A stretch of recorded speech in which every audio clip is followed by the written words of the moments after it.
Good evening, ladies and gentlemen. That's Jan van, I'm Aaron, and these are my eyebrows. Tonight, we're looking at another speech battle. This time, we're comparing John Oliver to Hasan Minhaj. We're going to see who's the better speaker when it comes to delivering a call to action, when it comes to getting their audience to act on something they've just spoken about. They've both given us long videos, and we're going to see who's better. How are we going to do that, Jan van? So the video we picked today are matching contents. So all about election in US with slightly different angle. One is why the election season is not working as what we hope. And second is how can we make it work better in this COVID scenario or in general. And these two videos were handpicked for specific reason. If you watch our previous video, we have a great 4 series coming out doing a speaker battle between Joe Biden and Donald Trump. So basically, when they do a speech, we will compare them in few days. Without further ado, we will go into today's video. It will be evaluated by a very delicious method. If you have been watching our video, you will know what it's called. It's called COD, C-O-D. What it stands for is the content, organization, and delivery. 3 key pillars of public speaking. So we will compare the 2 speakers in these 3 departments and give a score from both of us. Then we see who's better. Now I will show the video. First one up is Hasan Minhaj. Talk about Patriot Act of how he thinks the voting can work a bit better. Let's hear what he has to say. I'm disappointed in you guys. Look, we can talk about fixing the electoral college or gerrymandering or campaign finance. Those are important. But fixing those things won't solve negative partisanship. It won't break up the 2 parties. And it won't fix the fundamental problem of how we vote. So if you feel helpless or you voted for Gary Johnson, I'm sorry, Dennis, there is hope. There is something we have right now that could change the game. It's something called ranked choice voting, where you... So in this 30 seconds, Hasan point out the problem and give a solution. And let's see how he did.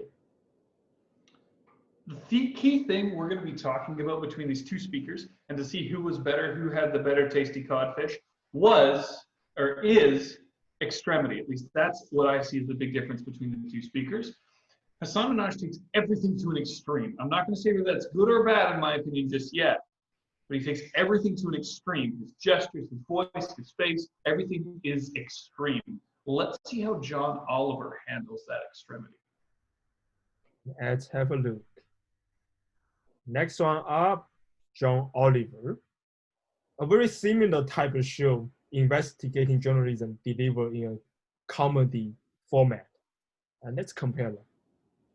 Right now. And it doesn't stop there. Officials should also be communicating to voters exactly how to get a mail-in ballot, when they need to do it by, and how to properly fill it out. And there's actually one last thing that we may need to personally prepare ourselves for, and that is that in November, if there is, as seems likely, a surge in mail-in voting, it may take much longer for all the ballots to be counted. In fact, we may not know who's won until a few days after Election Day. See, I believe good things worth a wait. So if you need to wait for a couple of days, it's fine for me. I don't know about others. Well, that's because we're Canadian and we have very little stake in that election. But I see Hasan Minhaj hits higher extremes. John Oliver doesn't hit the same extremes, but John Oliver's extremes are more effective. What I mean by that, Hasan Minhaj is always extreme. When he's doing a small gesture, he doesn't do small gestures, he does big gestures. So if he points, he points. If he talks about going to the next thing, he talks about going to the next thing. He's got huge gestures the whole time. But if all my gestures are huge, they stop meaning anything more than a small gesture does. And what I like about John Oliver is most of his gestures are small. Most of the things he does are small. But then I have a moment of not quite as extreme as Hasan, but more extreme than what John Oliver normally does. So he may be doing this normally, and then all of a sudden he does this. Well, that seems so much bigger, so much more impactful. Think about it this way. If someone yells all the time, you stop listening to them entirely eventually. But if someone stays silent for years and then one day whispers at you, that's going to be life-changing. Yes, they never hit the same extreme. They never went quite as far as high, but it's the variation, the difference that makes it matter. And here's where this comes to a point with calls to action where we're telling our audience to act. Hasan Minhaj is trying to use more extremity to call us to act. He's having an extreme moment of, here's what you need to do, but he's been talking like this the whole time. So it's lost its fire. Whereas with John Oliver, he has those moments of calm, but he has explosive moments, sure, not as explosive as other people's, as Hasan Minhaj's, but he has a moment of explosiveness when it's needed and only when it's needed, or at a variety of points, but not throughout the entire presentation. And therefore, although it has a lower magnitude, it is not as extreme. The difference is what makes it extreme. So in that case, in that sense, I argue that John Oliver is more effective in getting his audience to act. Very interesting. I think opposite in this delivery content though. I really think if one's calling for action, they better go all out. Be as crazy as possible, as engaged as possible. So Hasan is doing a really great job. His whole body is moving. He take a big pause in the middle and then tell people the solution. That's great. But yes, his energy is always high. He can somehow bring it even higher. John Oliver is more content personality. So he used a difference in the energy level to draw people's attention in. But I do think he can give a bit more punch, especially at the end of call for action, because that's the last chance for any listener out there. It's the last chance you drive the message home to your audience. Because when they walk out of the room, you might never see them again. Last chance, do it right.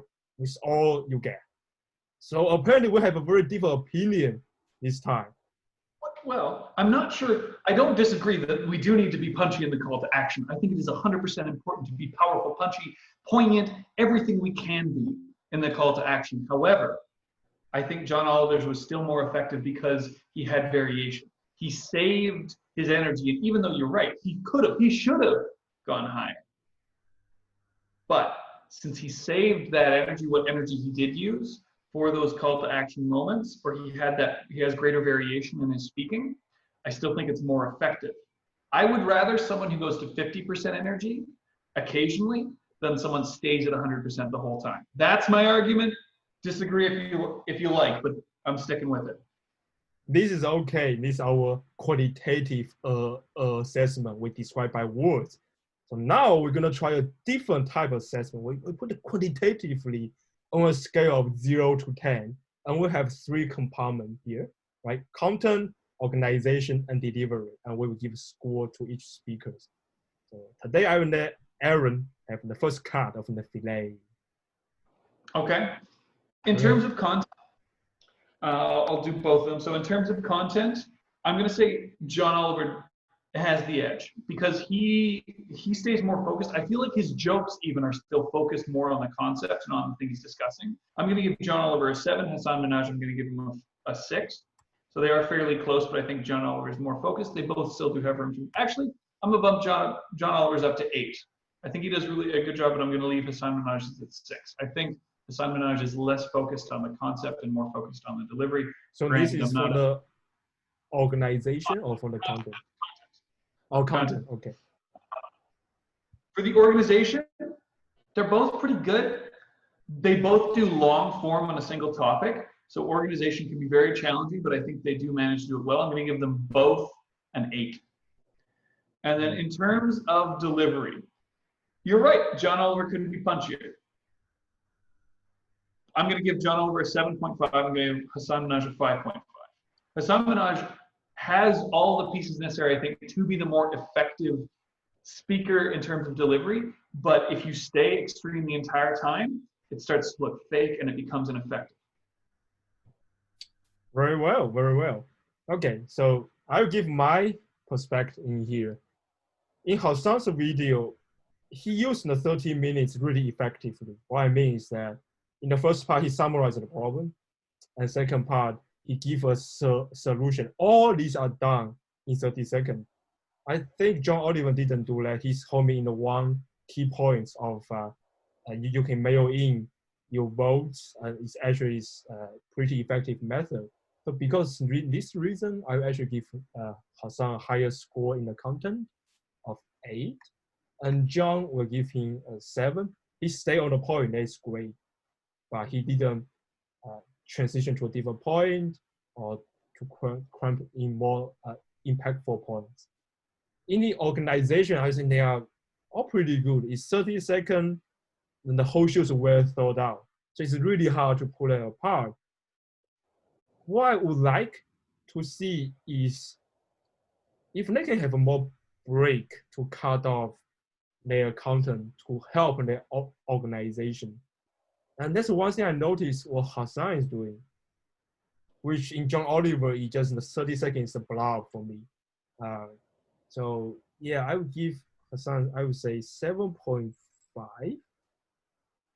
John of 7. They are not like great, but so it's an okay point.